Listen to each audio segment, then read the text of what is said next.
U.S. President Donald Trump says he's planning to move forward with his broad reciprocal tariffs tomorrow. It's not yet clear what exactly they'll entail, with meetings happening today to craft what the White House is calling the perfect approach.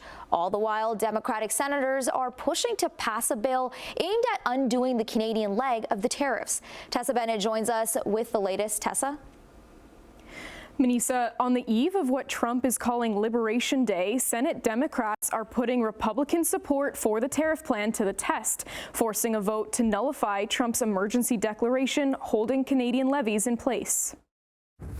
He is going to announce that decision tomorrow. I don't want to get ahead of the president. This is obviously a very big day. He's with his trade and tariff team right now, perfecting it to make sure this is a perfect deal for the American people and the American worker. And you will all find out in about 24 hours from now. President Trump's long-promised reciprocal tariffs are set to be unveiled after market close tomorrow in a Rose Garden event with his cabinet. He told reporters they were going to be very nice, relatively speaking, when asked what could be expected. The president has yet to provide specifics, including what rate the levies will be set at and whether Canada can expect some relief.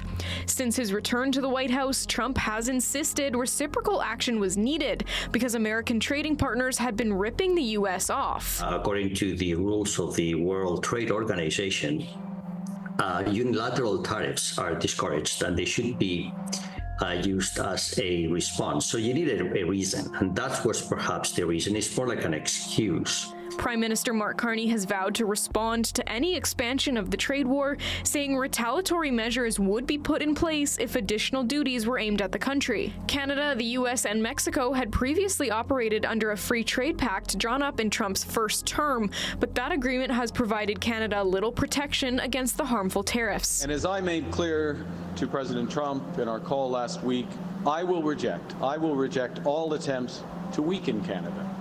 All attempts to wear us down, to break us down, so that America can own us. But Canada is not the only country gearing up for an escalation in this trade war.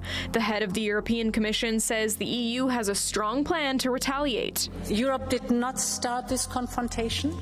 We think it is wrong, and we will assess tomorrow the announcements very carefully to calibrate our response. Additionally, Chinese state media is reporting China, Japan, and South Korea have agreed to jointly respond to Trump's tariffs. The report came after the three countries held their first economic dialogue in 5 years over the weekend, with the nations looking to facilitate regional trade as their export industries brace for impact.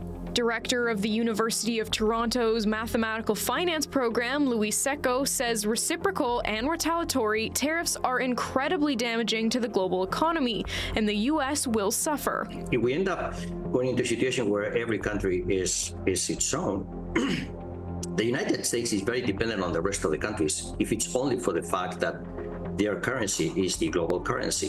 While Trump is busy making final preparations for the next rollout of this plan, Democratic senators are pushing to pass a bill aimed at undoing tariffs against Canada. The bill was filed March 12th by Senator Tim Kaine and two of his colleagues and challenges Trump's emergency declaration to halt the flow of drugs from Canada, which Kaine says the president is using to impose the tariffs. Canada is a friend, not an adversary. Canada is a sovereign nation, not a 51st state. The president has justified the imposition of these tariffs on, in my view, a made-up emergency.